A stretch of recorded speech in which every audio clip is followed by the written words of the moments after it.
Hi, everyone. Welcome back to Highly Inspired. I'm Ella. And I'm Jordan. Hey, guys. Welcome to our temporary California studio that we have going on. We're coming to you live from Newport Beach. I'm here for the month, and Ella's visiting, and we found this little nook. It's super cute. It kind of relates to our old little house set a little bit, like kitchen, table, not much going on, casual setting, and we have we have a lot of stuff to cover since we've spent the summer apart, and Ella was in Houston, and now this is the first time I've seen you since May in person. So we've been super eager to get back on and get live because, as we know, when you're speaking verbally face to face with someone, it's like a whole totally different experience in terms of how much you're able to really communicate. Yeah. So. And we hope that you guys enjoyed our last episode on our interview with the Australian girl. Definitely opened our eyes up a lot. And we've also I feel like this summer it's been a lot of work, a lot of fun. And I think that with the country, quote unquote, reopening, we've all been distracted and kind of hopeful that things are going back to normal and that it was kind of trending in that direction. There were states that were saying no to things like vaccine passports, and it seemed like the federal government was kind of backing off a little bit. People were going on planes more often, etc. However, there's a lot of things that are still kind of a brewing, and I think under the surface, it really hasn't gotten better. And this has just kind of been a facade this summer in terms of what's really going on. And I think the people that, the they that we reference a lot are still putting their plan in motion to have the world become more centralized and less free, essentially. Yeah. So as we've used the word a lot, smoke screens in previous episodes, I think in a way, everything this summer regarding the entertainment industry and movies coming out again, the Olympics distracting us, traveling and bars being open, restaurants being open, all of that is just one big summer break, smoke screen of all these conspiracies still happening in the background. And the news has been totally different. So yeah, we're just here to sort of discuss some things that have been going on, hopefully us two being able to unpack some topics that we haven't really been able to discuss yet. And I enjoyed that Australian girl. I thought that she was such a wealth of knowledge she knew her stuff and she was so articulate. I thought that she was so interesting, and she was super lighthearted too. She wasn't jamming things down our throats. Doom and gloom. I mean, the stuff that she was saying was doom and gloom, but she had a very positive energy about her. And I think it's really important that as Americans and other people in other countries that we listen to that and take note, because some of the stuff that Jordan and I are going to bring up kind of relate to that and kind of things that we've seen happening in the U.S. that are kind of pushing us more to an Australian model. And we just graduated this weekend, which is really exciting. And our speech, the whole ceremony was amazing. Everyone stood, was very patriotic. There weren't any masks. Everyone was... We listened to the Star Spangled Banner and had a live singer do the anthem, and everybody was singing. It wasn't like a pre-recorded situation, and we were the first ceremony to go of the weekend, and it was super early in the morning, but all of it, while it was happening and listening to that speech, I knew that it was super special. Yeah. And that wasn't what everyone else was going to get. No. And the speech that we had was really kind of re-energized me for this podcast and what our mission is, because it really was about taking the degree of business, which Jordan and I both got a degree in, and really creating opportunity for people and spreading the truth about freedom and ultimately economic freedom, which we're going to talk about this because having things like private property, having things like cash, gold, personal assets are the thing that's going to prevent things from becoming centralized. And the people that are in charge are trying to tell you, oh, you aren't smart enough to take care of yourself. Therefore, take this vaccine, take this drug, take this synthetic meat. Oh, you aren't responsible enough to have your own home. Oh, come rent for us and we'll be your slum landlord. The more material items you have, the more properties you have, that's hard on the environment. Therefore, we need to be against materialism, which in turn, the less assets that you have property-wise, material-wise, the less autonomous you are and the more reliant you are on like renting things from borrowing things from other people. So in a way, we have to find that balance of like, okay, yes, we want to take care of our environment. We want to be autonomous and Healthy. we want to be healthy and all of these things. But I don't think there's anything wrong with having your own assets, because then you don't need anybody else. Well, and they want us to have, the thing is they don't want us to have like actually sustainable assets. So they're telling us like, oh, you're not responsible enough to have your own house or your own land or your own farm or all this stuff. But actually they want you to still have a materialistic mindset. So it's not that even they're trying to sell, oh, like let's actually be less materialistic. Let's have less electronics. Let's have less products. No, like Amazon, all these companies, they want us to keep buying the things that are actually bad for the environment. Masks, for example, there was 1.5 billion masks in the ocean this year. So it's like the things that they are promoting actually like aren't sustainable, but what they're telling us is that things like having your own house, having your own land, that isn't sustainable. So things that actually are long-term assets versus short-term assets, that's what they're targeting. And that's how you know that they don't really care about the environment. Because if they did care about the environment, they wouldn't be pushing us to all be purchasing short-term items, be renters. Isn't it you know, the masks that have been like in the landfills and stuff, don't they take like 10 years to decompose too? I have no idea. So that 1.5 billion, I think I saw that with it too. It takes like 10 billion, or sorry, not 10 billion years, 10 years for them to decompose. Yeah, I have no idea, but I'm sure it does take a while because it's not decomposable materials. But something also interesting is like inflation. Like I looked at this chart of inflation, and the only items that have gone down have gotten cheaper are electronics, iPhones, like TVs, like all entertainment based, but things that are actually like necessities like food, gas, homes, education, all the stuff like have skyrocketed. So what does that tell you about like the current state of America? We value cheap, replaceable things, and we don't value long-term assets, which is really scary because if we don't value that, other entities will take advantage of that. We value digital health versus like real physical in-person health. Yeah. Yeah. Oh, wow. That's really interesting.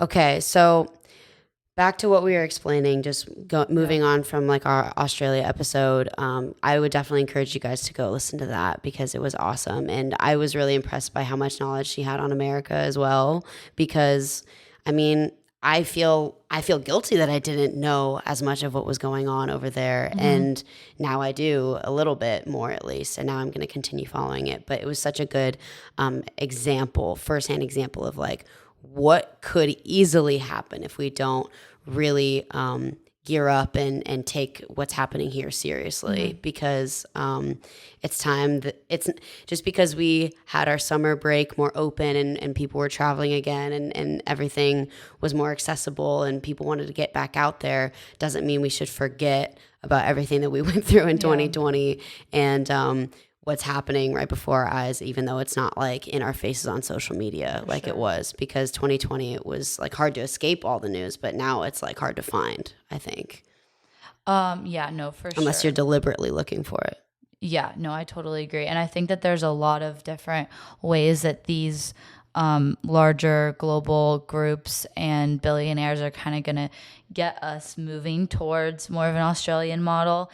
And I think that the first one that we kind of want to talk about was like the biological component, which is the most obvious because right now, like we're still, like I think most people are still kind of following COVID, and like there's now this new Delta variant, and the vaccines have proven not to work, which they've proven not to slow transmission of the actual virus. All they really do is prevent you from not dying or not being like as likely to be hospitalized. But in terms of actually getting the virus, it doesn't really make a difference now if you're vaccinated or unvaccinated. And we're now starting to see people like Obama, Cuomo, who I guess Meatball just resigned, but like Cuomo is Meatball, by the way. Yeah, but like we're starting to see these politicians float back the lockdown situation, and yeah. Well, so over half of America has been vaccinated. Over 160 million Americans have been vaccinated. So with the rates of this Delta variant and COVID surging this summer, after that many people have been vaccinated. Yeah. I just feel like statistically, so it is probable that so many of those people that have contracted the new variant have been vaccinated. Well, it doesn't prevent. Yeah, and that's what they're coming out at now, that they're saying that it doesn't prevent transmission, which is why people are having to like mask up again. Which, I mean, masks are a different discussion. But what's interesting is that Jordan and I watched a video from a doctor speaking to a school board, and he basically explained that the reason why COVID is in like a different category than like the chicken pox or some of these other diseases that we've eradicated with vaccines is because it's really more like an influenza. So it's something that is going to always be with us, and it has to do with it being connected to the animal reservoir situation. So I guess reservoir in this context is like another word for hosts. And the CDC has published a lot of articles saying that throughout the pandemic, like having pets, like there's nothing to worry because pets can't contract it. That is true.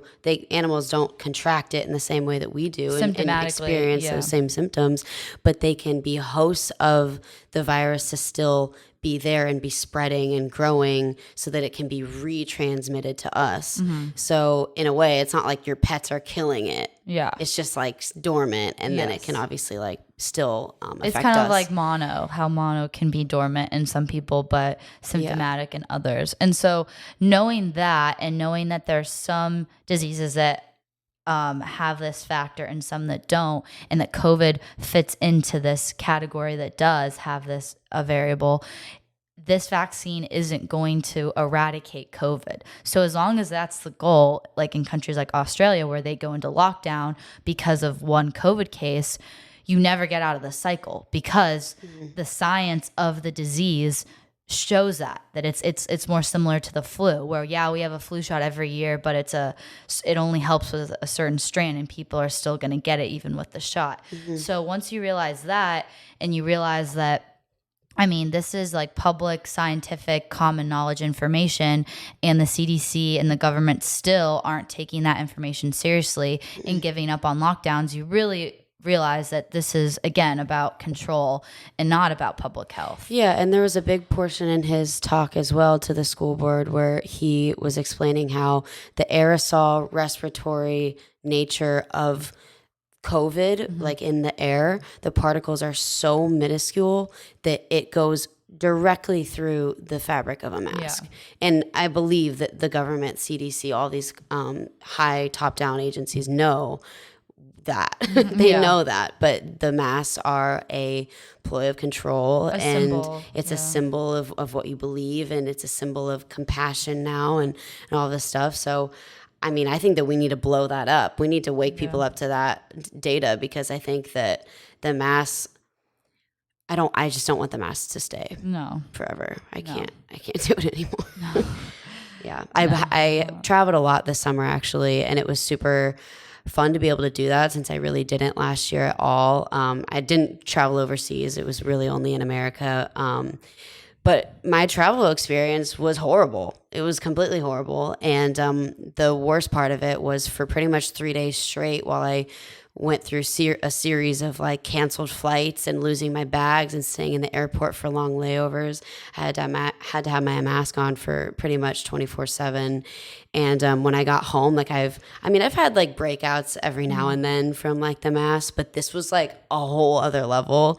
It just like made me so frustrated. I'm like, come on. And most of these airports that I was in for like those long layover hours, in the middle of like a random like unoccupied like gate, there's no one around. Like there's nobody in that area, and they're blasting the air conditioning. I'm sure they have like air filtration systems too. Yeah, the thing is like it makes no sense. It's illogical. It's all about control. If you've studied history, you understand this. We'll play a Joe Rogan clip in a second that kind of outlines this, but it's really it was really about that. And I traveled a little bit this summer, not as much as you did, but I have traveled like kind of throughout the pandemic, and it just, especially when the Biden administration took such a hard stance on like, they realized the only thing that they could control were the airports because it's under federal jurisdiction. So like once they realized that, and they were like, this is the only piece of control that we have right now, and we need to keep some sort of like touch of COVID present so that people don't forget it. It felt like that airports were the mechanism to do that. And because I've been living in Texas and I never wear, like I pretty much since May have only had to wear a mask in an airport. In California right now, no, you don't have to wear a mask. I don't even wear one in an Uber. I don't wear one to restaurants. So the airport's the only place where you literally cannot get through the checkpoint without this piece of cloth on your face. And it just felt like they're doing this on purpose to keep some sort of presence of COVID alive so that we don't fully like forget it. So you know? I have a question. So TSA being like the only like federal area within every airport, is that so technically like if a state has laws against mask mandate, the rest of the airport you don't have to have it on? I don't actually know. I just don't understand. I think why. I think it's the airport itself is owned federally, but I'm not sure. Okay. Because I know TSA for sure. Like there were certain TSA airports where I tried, but I don't know because like I see signs like in the airport like all over wear a mask, but I don't know, and you have to wear it on the actual plane. And so I don't know if it's in the whole airport itself, but that's definitely the culture that's there because the federal government owns like But these airlines TSA. being private companies, I don't understand the requirement on the flight because that technically isn't that's not a federal agency. Like Southwest, United, Delta, like these are private companies. I have no idea. I mean, it could just be But they're not based in one particular state. I have no idea. Whatever their HQ state is, like I might have to do more research into that. But it's an interesting debate. They're good to questions. Have. It's good questions, and I don't know the answers to them at the moment. But I mean, I definitely think I think big corporations are on board with the COVID program. I mean, I don't know how travel fits into it because there's kind of a conflict of interest, but like the airlines got bailed out of a lot of federal government. And so they're kind of indebted to the federal government because they got so much money from all the relief bills. So that's how you have to be tracking all this money because that's also part of the problem is that so many, even private schools get government grants and even churches like can get government money. So anytime you're getting government money now, like if you don't have that worked into your budget, you're reliant on the government to kind of tell you what to do because they have that stake of ownership at the table. So it's not nothing's fully private anymore. It's unless you're fully self-sufficient, you know? Okay, that's a good point. Yeah, like you pointed that out. Yeah. But I did want to talk about the Joe Rogan video and play that. Should we play? Yeah. Okay. Real-time reactions, guys. Yeah. We're going to put on the headphones. We can hear. Do what you want to do unless you do what I want you to do. I mean, Don Lemon was talking about that openly on CNN. Yeah. Don't have a vaccine? Can't go to the supermarket. Don't have a vaccine? Can't go to work. Like, it's so strange that people want to say things like that. Like that's the thing that blows me away. Why do people want to? Because they're dumb. They're dumb. Right? They're dumb. They don't understand history. They don't understand human beings. They don't understand human nature. They don't understand the history of every single country that's ever existed other than the United States. Up until 1776, every fucking country that has ever existed was run by dictators. Right. All of them. True. This is the first one where you had elected officials. This is the first experiment in self-government that actually worked, and it created the greatest superpower the world's ever known. It created the greatest cultural machine, the greatest machine of art and creativity and innovation right fucking here. And how did it do that? It did it through freedom. Because when you give people freedom, you let people do whatever the fuck they want to do, they actually find ways to succeed and grow and thrive. But as soon as you put the boots to them, as soon as you tell them, you have to do this or you can't do that, you have to listen to me, now you have a mini dictator. You have one step away from a king. You have a one step closer. You're moving one step closer to dictatorship. That's what the fuck is happening. That's what's going to happen with a vaccine passport. That's what's going to happen if They close borders. You can't enter New York City unless you have your papers. You can't go to here unless you have that. You can't get on a plane unless you do what I say. And people say, whoa, it's all about protecting people from the... No, it's not. It's not, because we've shown, this is a fact. Just a couple of months ago, the idea of a breakthrough case was unheard of. Nobody heard of anybody catching COVID that had a vaccine, right? That was the whole idea. You get a vaccine, you don't have to worry about it. Now we know not only do you get it, but you can spread it. And some people have died. Apparently, it's a small number. I don't know what the numbers are, but I know that most people who get vaccinated, when they do have the disease, they have a better time of it than the people who are unvaccinated. But where are the people out there calling for people to get healthy? Where are the people out there calling for people to lose weight? Okay, that's, I think. Yeah. Yeah. Killer. It was a really good clip that was kind of blew up on Twitter.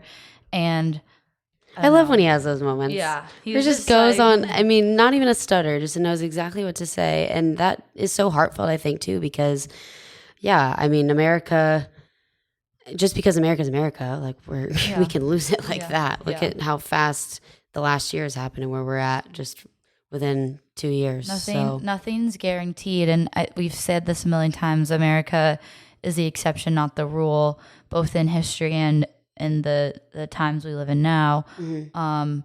There's no reason why our lives couldn't be North Korea, our lives couldn't be China. It's the lottery. It's where you end up being born. And the fact that we've had a free society up until this point is we're very blessed, and it's something that gets challenged time and time again. It happened in the Civil War. It got challenged for people to realize that freedom included all people, not just white people. It got challenged during World War II when we saw that there was people treating Jews and other minority groups poorly and putting them in concentration camps and literally committing a genocide. It's been challenged both like domestically and overseas. And every time like the right people, men and women have stood up, band together, and said enough is enough. Like, we're not going through this. Yeah. And we fought it both internally and externally. And we've always used the Constitution as a guiding star, even to correct injustices in our own country. We've used the Constitution to say slavery is wrong. We used it to say women should have the right to vote. We used it for the Civil Rights Act. So we need to use that tool now, because what is happening right now is not in line at all with our founding principles, like under any circumstances. I completely agree. And something I thought of a couple weeks ago while I've been the vaccine passport conversation has definitely been had a lot throughout the summer, and I've brought it up with a lot of adults. And when I was traveling, I was around a lot of adults and getting into some of these conversations. And I would say most of my exposures to certain people, like, they are obviously against the vaccine passport, like they want the freedom. But the initial like responses that they give me when I raise the red flag to it and I bring it up is they always are like naive and give these naive responses saying like, oh, like that will never happen. This is America. It will never happen. This is America.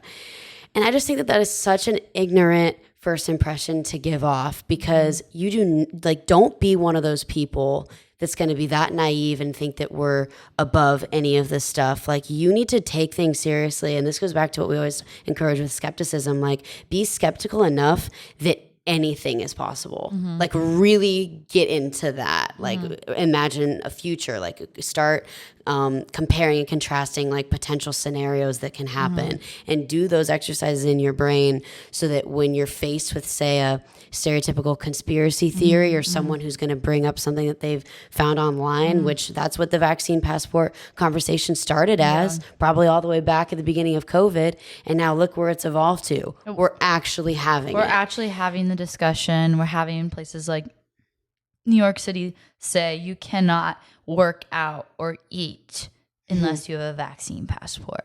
You cannot do go to concerts, can't go to music festivals. Yeah, but work out and eat, the things that you should be doing for your health. You should be prioritizing those things. And like, you can't even do that without having a vaccine, and no talk of exemptions, or the whole thing is it's nuts. And to think that we would just that it couldn't happen here. It's like it is happening here. Yes. It's happening in the biggest city in America. So like if it can happen in New York, of course it can happen in your small town in Idaho or Mississippi or wherever. Less people to enforce it to. Yeah. You're completely right. Yeah, and it's sad that like people are kind of ignorant to that. It's because we've had it pretty good here for a while, and we haven't been used to having to make sacrifices for the greater good. And I think that we've washed down like the definition of good versus evil, and we've turned into like subjective truth and subjective moralism. Like people use that phrase, "Oh, you're good, live your own truth," and I hate that phrase. I do not like the phrase "live your own truth." Like I just keep hearing that. What does it even mean?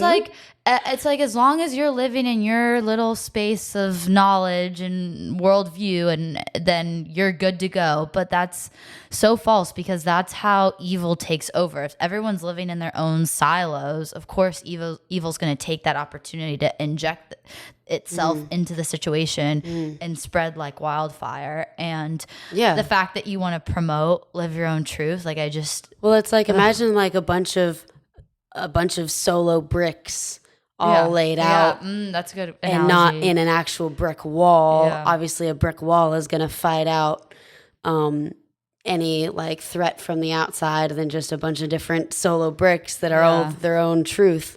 Like that's not resistance. But I do think that there is there's some sort of line between like I believe in objective truth, and I believe in morality, objective morality, but I also want everybody to express themselves differently, and I am like, I'd say more flexible or libertarian in the sense that I want people to like have the freedom. I mean, we have free will for a reason. Yeah, the whole point of free will and freedom is to journey through life, exploring, experiencing, testing things out, and hopefully through your life experience you land at objective truth. Like that's my viewpoint, is that like objective truth exists whether you choose to acknowledge it or not, and then you have to go through life and you have to live through it and learn from it. Like there's this expression, God has no grandchildren, and it means that like you can't just copy and paste even like a belief system on someone. Like it can't be transferred like that. It has to be transferred through your own lived experience, that personal libertarian freedom. So I totally agree with you on that. Like you can't have like objective truth where we just all are zombies and follow things. It has to be this kind of balanced experience. And I think that that's actually where real wisdom can develop, is when you're having those real experiences and you're not just like regurgitating and you are absorbing all these perspectives, and through trial and error figuring out what your beliefs are, solidifying them as you keep going about life. And then that's where the wisdom is like really created. And the video we actually watched a little clip from Douglas Murray when he was on Tucker Carlson's show, and Douglas is such a brilliant, like, I mean, he understands sociology better than like anybody. He understands like psychographics really well, and since he wasn't born and raised in America, he's had like a good but still internal like understanding of America, because he's like been over here so much, but he has a good like external perspective on it too. Just how like we're so entitled to that we're right just because we can look at Google and we feel like we have access to all knowledge just by like searching it. But and in turn we've disrespected like our elders and like preconceived knowledge that like maybe people that are older than us or more wise than us actually have. Like, we don't listen to them at all. But like really how about we do? Like clearly they've lived to be a certain age, whatever they've done, they've done it right. And that's why we've fallen, the pandemic and how things have been treated, we've fallen into place with it so well, and that we're so open to propaganda, way more so than even in World War II or Soviet Russia when propaganda was huge, is because we rely on the internet and we assume that it's correct without testing our own experience. We trust Google and the internet more than we trust our own lived experience or our own close family members' lived experience. So like the fact that we've gotten there is so scary, which is like what he touched on. And this is a bit of a transition, but Google actually just announced that they are going to be paying employees that choose to work from home in suburban areas less than people that choose to work from home in cities. And this was an article that was published by the New York Post a few days ago. But I think that the fact that a company like Google and I guess Twitter, Facebook, and LinkedIn are to follow suit, like, and then more and more after that. What's your take on that? Why do you think that do you think that it's simply a financial decision, or do you think that there's some other deep-rooted theories behind that? I mean, that could be a factor, yes, but I do think more so it's to place an incentive for people to live in cities and not in suburban areas, because in cities there's a lot. I mean, at least from a government standpoint, they'll have a lot easier of a time like keeping like the COVID enforcements in place, and a lot easier of a time like surveillancing people, like maybe like you can't have as much like as many personal assets. Like you can't really have cars, you can't really have like bikes, motorcycles, like homes. You can't do that in the city, but you can in a more suburban area. So there's less autonomy in a city, I think. Yeah, I think and they don't want that. I think it would make more sense if they were financially saying, oh, we're gonna, like, I guess it would make sense if they were saying, oh, if you don't come back to work, we'll across the board work from home, like we'll slash your payment. But the fact that they differentiated what neighborhood it was, like for example, this is directly from the they're like looking at the map. Google employees who previously commuted an hour to Google's Manhattan offices nearby Connecticut would see their salaries slashed by 15% if they choose to continue working from home. By contrast, Google employees who live within New York City's 5 boroughs and choose to work from home permanently would not see their pay slashed at all. So I would understand if across the board they were like, okay, if you choose to work from home and you're moving across the country, it doesn't make sense to pay you a New York salary. Okay, great, fine. But if you're going to say, if you still choose to stay in New York, we're going to keep your pay, that's not really fair if if everyone's still working from home. Like, what's the difference between someone working at home in New York and someone working at home in Connecticut? And don't you want to incentivize your employees who are actually making financially sound decisions by moving to a more cheap trying to raise a family, and trying to be responsible. But no, they actually want to incentivize bad behavior and bad decision making. And not that living in New York City is a bad decision, but I'm just saying, for the sake of my argument, and make you stay. I mean, it's for sure less safe. You have way more exposure to gang violence and drugs, and I mean, it's a lot more corrupt in cities. Like that just goes for all cities. And cities it's a rent-based economy. It's not an ownership economy. Most people don't own apartments in New York unless you're really, really, really, really wealthy.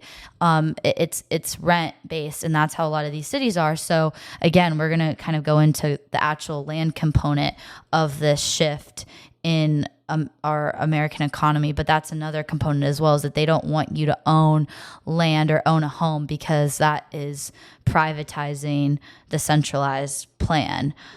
So I feel like this is kind of making it's incentivizing people to continue to be reliant on rent and having like a landlord over their head, you know?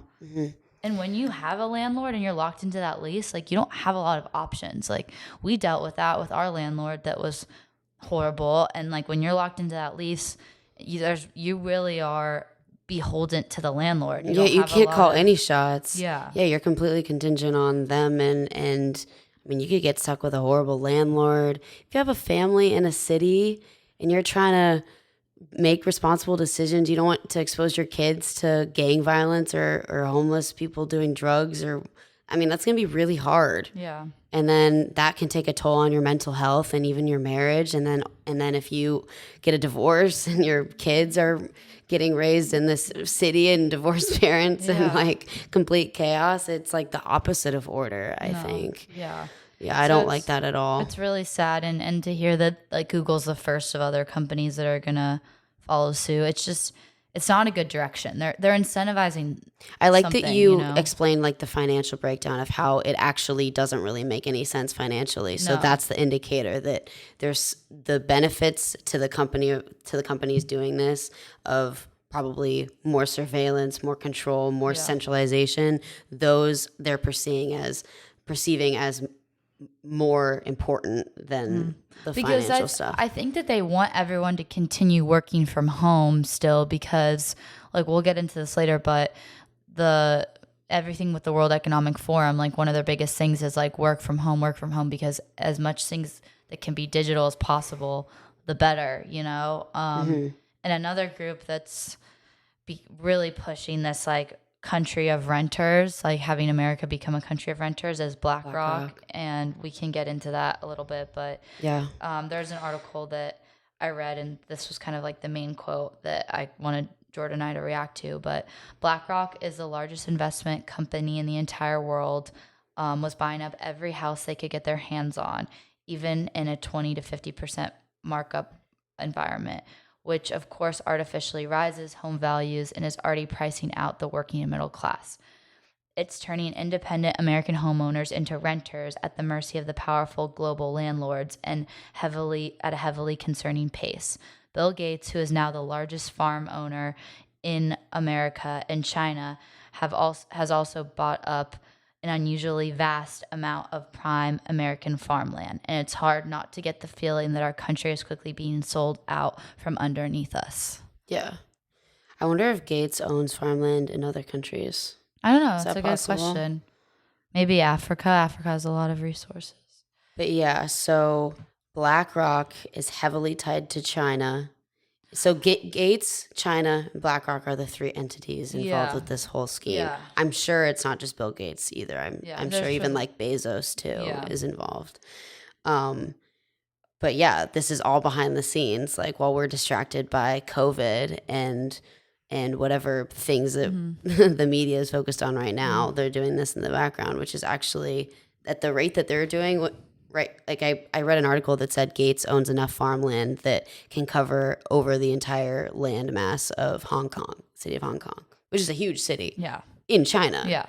Like that's crazy. That's a lot of farmland for one person to be owning. Yeah. And I think it's really interesting that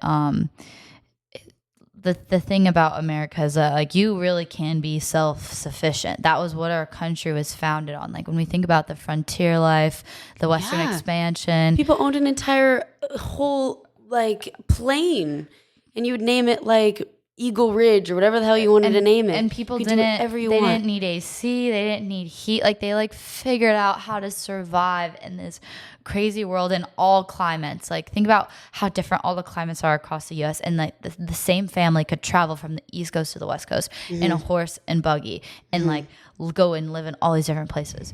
So the fact that we now have gotten to the point where we're so reliant on technology, we're so reliant on grocery stores and Amazon Prime delivery and all these things, we don't have the skill sets, these like natural human being survivor skill sets to literally take advantage of what America has to offer. And so we've just been literally selling it off, like our most valuable resources, which is our farmland. And our not houses. Not just our physical resources, but I think our like mental values too. Yeah. Like we're selling all of our values away, because I think that something that's so amazing about that frontier lifestyle and what like our founding fathers and the first people who colonized America did with like the frontier lifestyle was like they didn't care how inconveniencing it was. They didn't care how hard the trip on that 3-month-long boat ride was.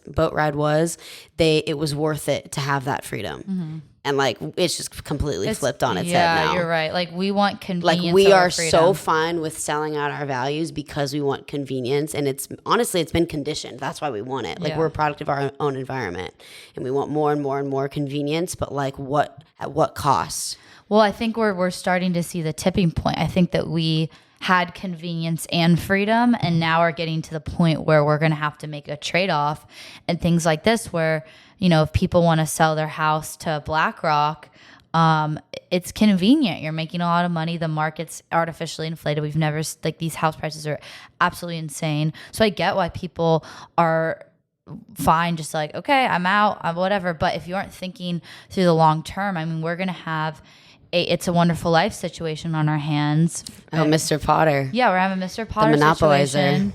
because there's going to be a monopoly on land and housing, and that was always his goal. And George Bailey was the one person that stood in his way, had his own business that wasn't a Potter-owned business, and he built his own community of homes that weren't rentals. They were actually owner, like people owned them and got bank loans at his bank loan place, or at the bank that he had. So I think we all have to be like channel our inner George Bailey, and it might not make sense why we're like fighting, and it might be annoying because we want to travel the world and be explorers and build skyscrapers, but every tiny battle matters, and it prevents America becoming a Pottersville, essentially, you know. And I don't think I love that analogy, and that's such a great movie, and I never even really thought about it that way, comparing it to like what's happening now. But yeah, at least with the whole BlackRock thing, that's exactly what's happening. Yeah, for sure. And another thing I wanted to bring up was, I mean, we can go through it. I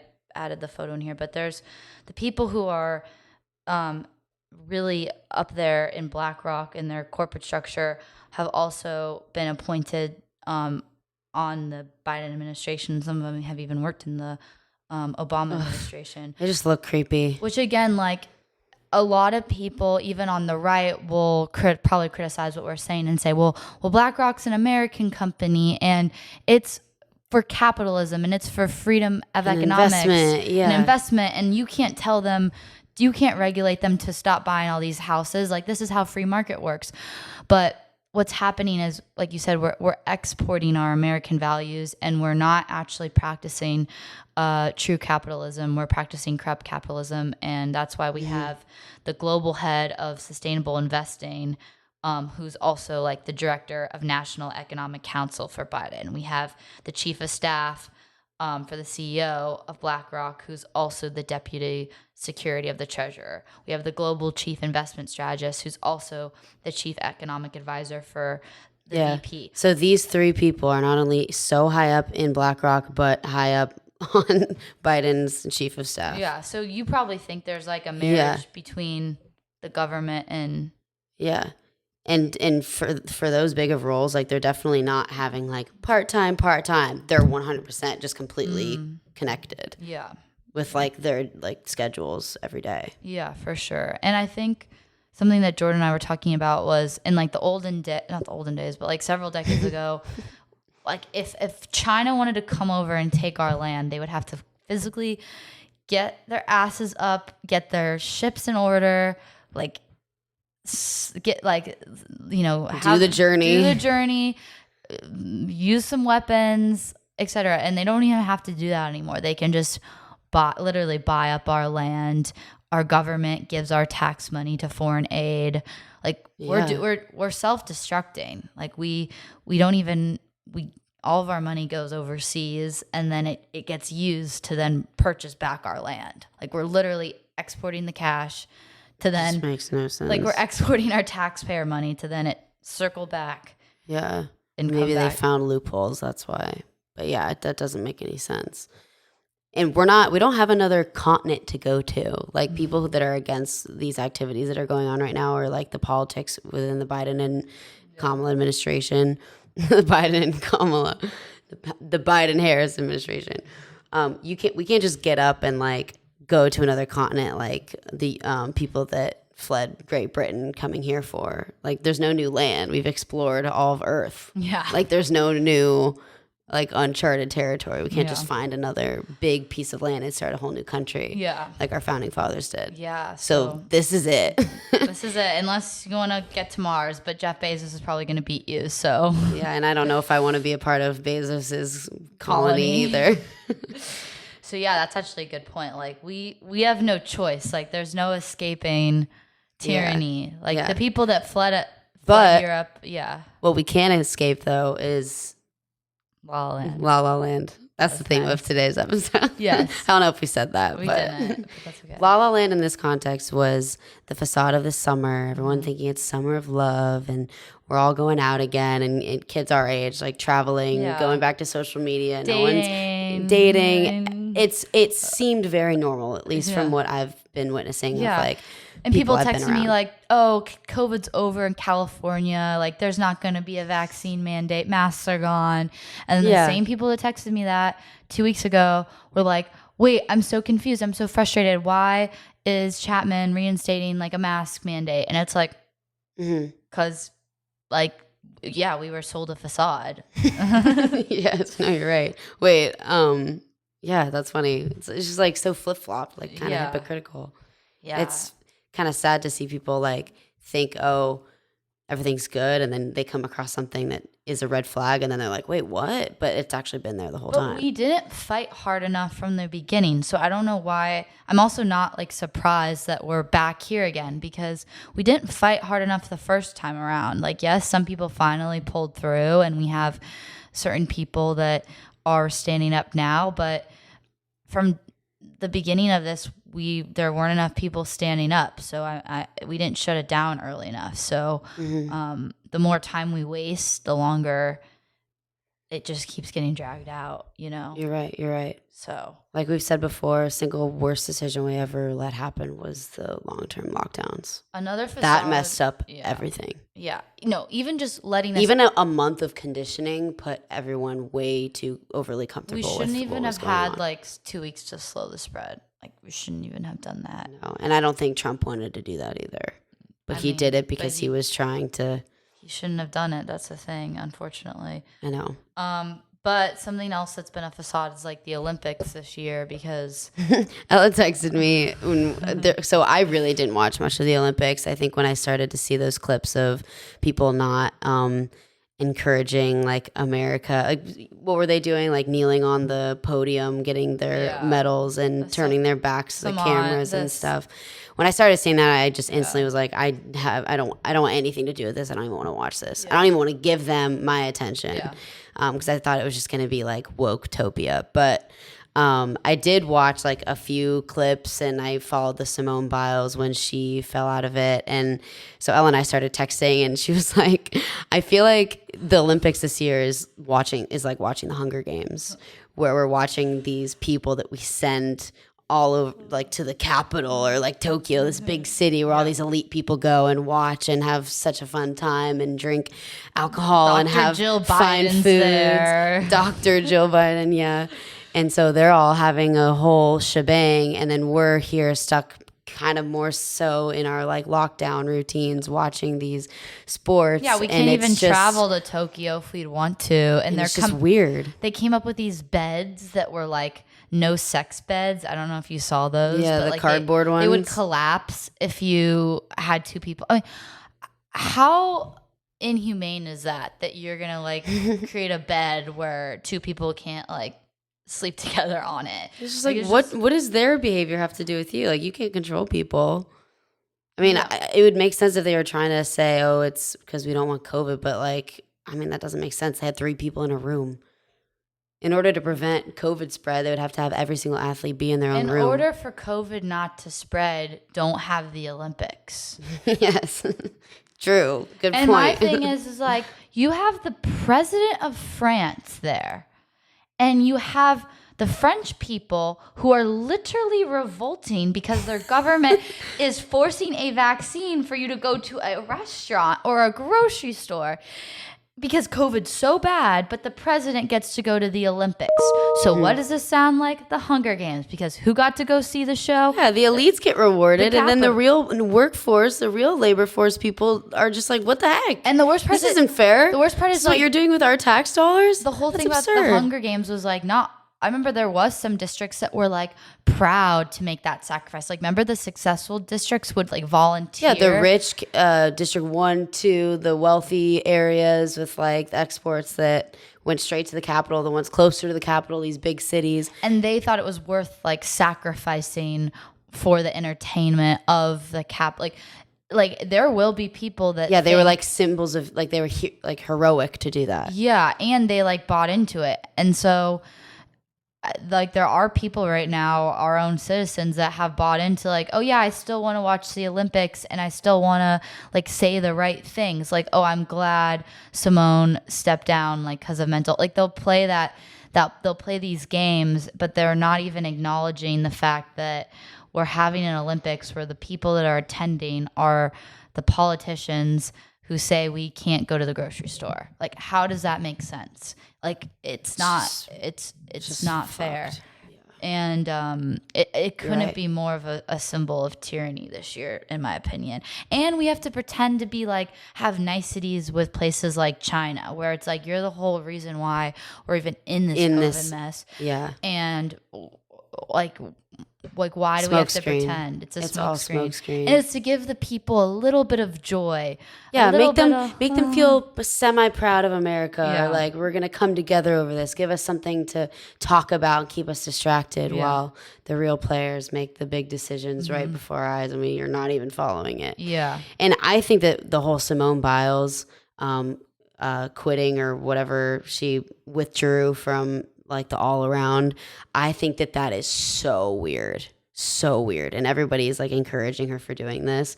I think, you know how we always say follow the money? I think that someone either wrote her a fat check for that, or there's a big sponsorship that's going to come after that. Because I've seen Simone in interviews. I've seen her. I watched a little bit of the Rio Olympics 4 years ago when things were better.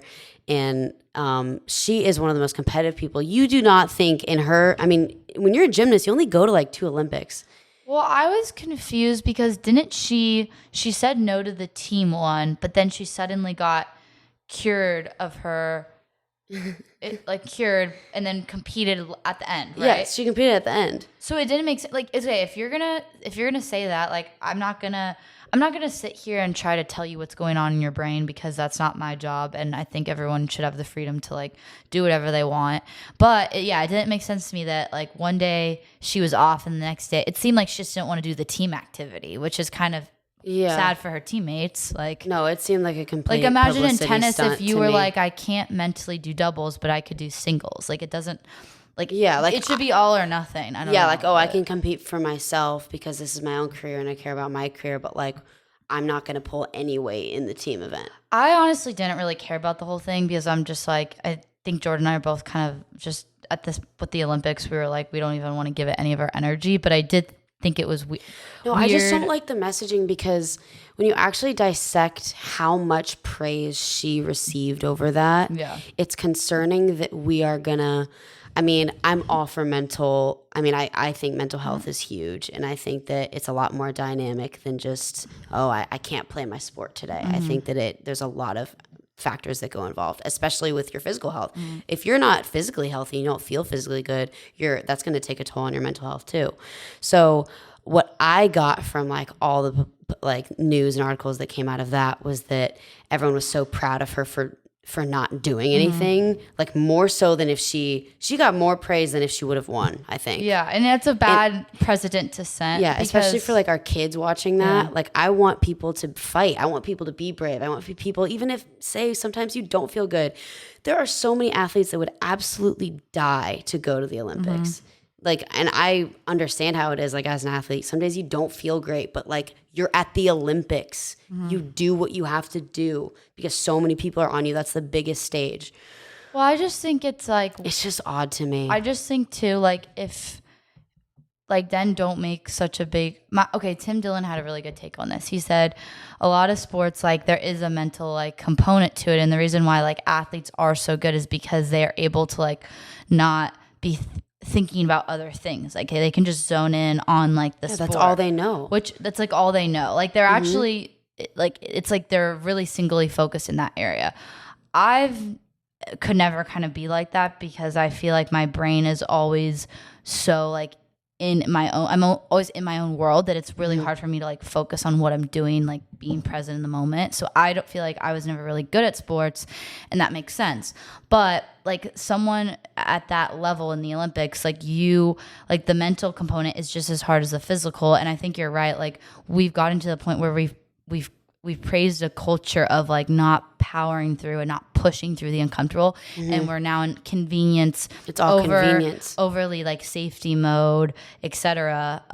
And again, it goes back to like the COVID thing where the most privileged people, like, COVID was something to be scared of if you were privileged because you didn't have to be an essential worker. You didn't have to be working for like an Amazon warehouse and be putting yourself at risk. Like people that wanted COVID to continue are the people that work from home and aren't like disturbed by this. And I feel like it's similar. Yeah, rules for thee, not for me. If you're not affected, like COVID, watching the Olympics or quitting or however, if you know there's money that's going to come in no matter what, like those aren't issues for you. Yeah. You're not worried about that you're not going to be able to eat or not going to be able to travel or not going to be able to have your kids be fed and all that. You're worried about meaningless things. Yeah. So, yeah. And I think that this mindset is to like push us further and further into ultimately like a slave class, because if you've convinced everyone, if you've started with like COVID and you've locked down the country, and we've had the biggest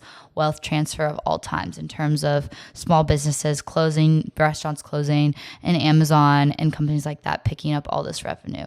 And then you have the deterioration of people owning like physical assets such as real estate or farming or survival, things like that. And then the next thing to go is then you have that mindset that you're talking about where you teach Americans it's not about surviving and fighting and mentally pushing through, but it's about being a coward, and you're going to actually get like rewarded for that. You get more reward for being a coward than fighting. Yeah. Yeah. Then I think the next thing is like all those things combined is just pushing us more into like a slave class, and now switching us over from like digital means of communicating and running our daily lives from like actual resources like gas versus like electric cars, going to school in person versus like digital school. And I think that that's kind of like the next step in control and moving us from being like independent and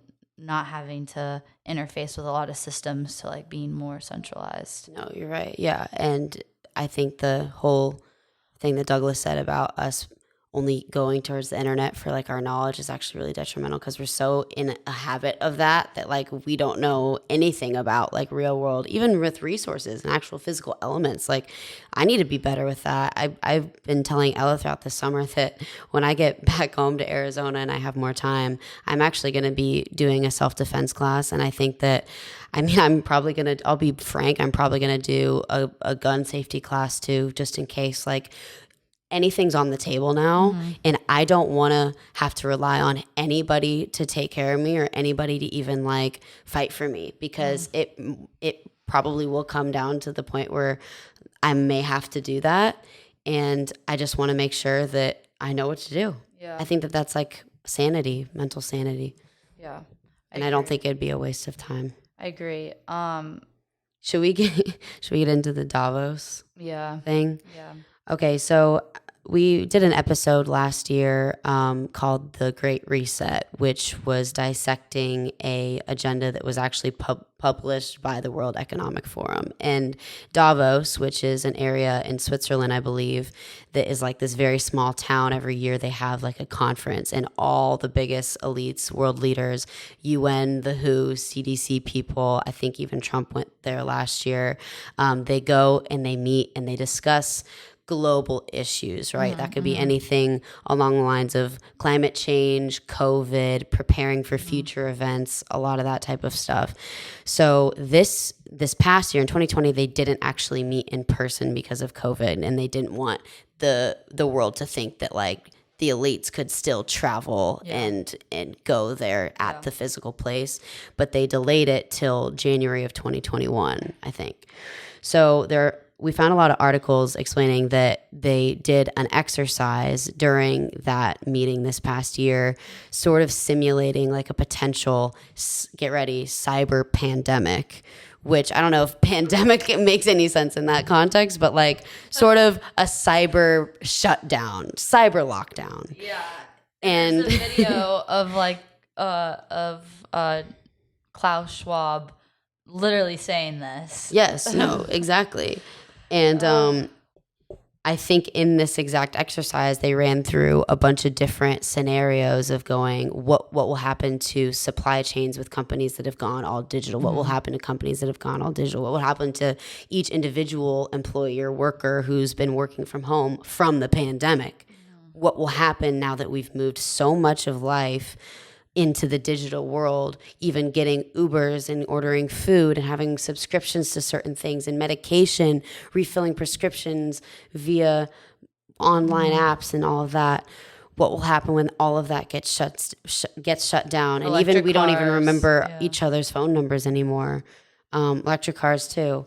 I think the bigger issue is like the supply chains with like companies that will tank the economy, and not just America, the entire global economy. It's not even the economy. It's just, it's like people will freak out. Like I think that they've done studies where if there was a blackout, it would take, I don't know the exact amount of hours, but like it could take less than 24 hours for complete chaos.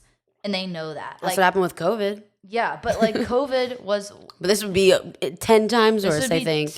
10 times worse. Imagine, like, think about how spread out we are and how, like, how we have to use the internet every single day for income, communication, transactions, getting things done. We would freak out. Food. We would It would be like actually apocalypse, I think. We wouldn't know what to do. Think of even the Gen Z kids that have been raised with like iPads, phones in their hands every second of the day. Yeah. Like it's not just a device, a tool. Like it's literally like their third arm. They would not even know what to do. And it's an addiction. At this point, if you don't have enough Americans that are self-sufficient, have their own land, know how to use a gun, know how to farm, know how to get food, have a well, which there aren't a lot of those left, and there aren't even people that have like that as an option. Of course, that's why they're pushing things like rentals. That's why they're pushing grabbing all the farmland. That's why they're pushing us to be vegan, but not actually just eat vegetables. They want us to eat like processed stuff. That's why they're pushing all these like, which actually takes more power and more manufacturing to make that synthetic meat than real meat. That's why they're telling us that they're not really telling us that being outside, vitamin D, is good at preventing diseases like COVID. They're hiding all these like things that actually help us not be as reliant on companies and the government, and they're hiding that information so that we are so reliant on the digital world. And when if it all collapse, the only way we could get out of it is to be enslaved to whoever is the controlling class, because how else do you survive at that point? How else do you survive when your entire world depends on this device working or your phone working, your stream of income, and you don't have anything? You're going to have to submit at that point. So we cannot get there because it won't end well. Like we've had slavery before. No, that will be the revolt. That will have to be it. At that point, you can't have a revolt, though, Jordan. Like you've created it's a either or situation. I have no way of getting income. I have no way of getting food. And here's a overlord type of entity that's willing to give that to me if I just give in. So either that or you die. Like it's forcing people into a literal back corner because there's no third option at that point. So there isn't really a way to organize a revolt at that point. That's true. How do we even communicate with each other? Unless, you could maybe have some sort of French Revolution situation, but even that wasn't a good style revolution compared to the American Revolution. So it's like not a good. What scares me the most is the power grid stuff, because then in that case, like all utilities that we would maybe need, especially like water, we wouldn't have access to. We'd have to literally go find water. Talk about just not even being able to charge your devices. You wouldn't even have outlets. You wouldn't even be able to cook food. People know how to get no gas. You couldn't use stoves. People don't know how to. No one has actual maps or even has like a general sense of where things are. Maybe we should buy up some generators. Not even kidding. Just have some battery generators that don't even need to be plugged in. Just like stored in your basement. I don't know. Hopefully we don't get to this point, but I just think it is weird that they had the conference about COVID and then COVID happened and now they had a conference about a cyber pandemic. Yeah. No, I haven't. We've found like the Great Reset, like that exercise transcript. I haven't found the transcript for this one yet, the cyber polygon, but I want to find that. Yeah. And once we do, we'll do an episode on it, but we'll be talking about that more, I think, because this is kind of out of the thin air, but I did want to play the so that we're gonna have some kind of lightheartedness at the end. But I wanted to play the libs of TikTok video of the intern, the White House intern. Yeah. Okay. So I don't know if you guys have seen this, but the White House announced a few weeks ago that they were starting to like employ / collaborate with TikTokers in order to have influencers push like the vaccine on younger people. Like, I'm not even kidding. This is like an article that was written up. You can look it up. And one of the videos got released. And at first I thought it was a joke. Like, I thought someone had done it by themselves, but Jen Psaki is in the White House. They're like literally in the White House filming with the West Wing and Jen Psaki and everything. Just the White House press secretary who has a million other things to be talking about and working on and doing notes for and prepping for, yet she's filming a TikTok with a 17-year-old intern. Okay, yeah, let's watch. Okay. Gosh, I don't even know if I want to watch this again, but whatever. One sec. Democracy's calling. See you, Daddy. Bye. Hi, my name is Cooper, and this is a day in my life as a White House intern. We did a joke. Hey, everyone. Okay. Usually I start off with a big coffee. Sorry, they're like really strict in here. Hey, Jenny. I booked you a nail appointment, love. Yeah, I didn't tell you to do that. It's called Initiative. Hi, White House. This is Cooper. I don't think so. Oh, doesn't matter. This is actually the entrance to the West Wing. This is so fun, and it's really prestigious. Hey, POTUS. Is Olivia Rodrigo still here? No. We've come a long way in our fight against this virus. We've vaccinated 160 million Americans. Are you getting this all down? Don't worry, Queen. All right here. Why? Cooper. Sorry, Miss Jen. Hey, Jen, don't forget to have fun. Spirit fingers, Mama. We need to get shots in the arms of every single American. I'm heading to a haircut. Comment if you want me to make more of these. Well, I will not be commenting, but I won't. I don't think I need to say anything about that. Could we play the other one? Yeah. The parody? Yeah. Oh my gosh. Whose idea was that? I mean, hey, I'm all for lightheartedness. I don't think super professionalism is always a necessity. I do think that I think that they filmed that with the intention of, oh, this is gonna convince people to get vaccinated, but like, I don't get it. I just felt like it was chaotic. And I feel like that guy, I wonder what his qualifications Democracy's were calling. coming out. See you, Daddy. Bye. Hi, my name is know, but Cooper, and this is a day in my life as a White House intern. I don't know, but it. Wait, is this the other We one? did a joke. Hey, everyone. Okay. Oh shoot. Okay. Sorry. Disregard that, guys. This is the parody one. So this is a parody of the the- guy who just did that first one. From the White House. So this one is a parody of that. Yeah. One sec. Communism's calling. See you, Daddy. Bye. Good Hi, hook. my name's Edward, and this is the day in the life of a White House intern. I like to start my mornings off with a little bit of reading. Hi, Jenny. I RSVP'd us for the Obama birthday bash. Yeah, I didn't tell you to do that, but let me circle back to you. We only injected 160 million Americans, and we need every single American vaxxed immediately. Get Zuck and Jack on the line. Those anti-vaxxers are getting awfully annoying. Are you taking notes? It's all right here, Queen. Good afternoon, POTUS. My favorite is the fake nails that are just tape paper. Yeah. Joe can't sign off on this. He's taking his afternoon nap. Should we ask Kamala? No to Kamala. The cackling hen keeps getting us in trouble and has been ordered to lay low. We can just sign for Joe. He doesn't even know what's going on. Should we have Fauci announce the new variant? We need a scarier name, though. Delta just wasn't it. Ooh, what about the Chucky variant? Chucky. Okay, I'm off to check on the FEMA camps to make sure everything's going as planned. I'll be back. Wow, that's so funny. The Chucky. The Chucky variant. Would that have worked maybe? Maybe they should have. Maybe. I don't know. I mean, Delta is kind of, it was, when I first heard it, I was like, huh, what is that? It's just such a random word. Like, why do they call it that? And then the next one's Alpha. It's like a fraternity. Like they've decided to name Zeta, it Beta, Psi is the next one. Delta, Gamma. Delta, Gamma, yeah. Those are great. I love that. Yeah. I mean, I can't believe that our federal government money is going towards a TikTok intern getting his hair done. Yeah. And our White House press secretary, I mean, she has way more important things to be doing than like doing that video. Yes, when she says circle back, that's what she's. I don't like that girl. She's annoying. She never has any tangible answers. She's just like a placeholder, I think.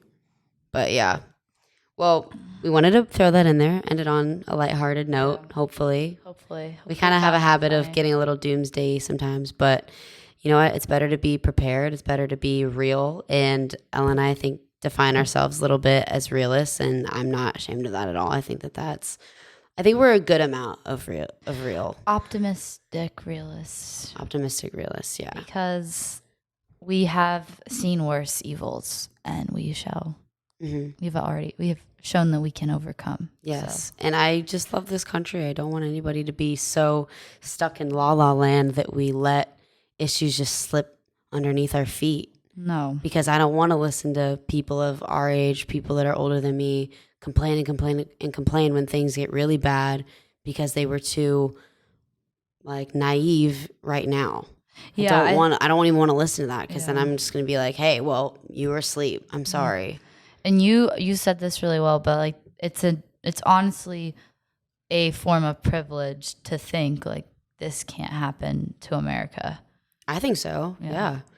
Anything can happen. Because you're disregarding like all the other suffering in the world and in history if you think that like this is. Yeah, we would be doing like our previous generations and previous wars, previous fights that have happened in the past a disservice if we acted like we're exempt from it. Mm-hmm.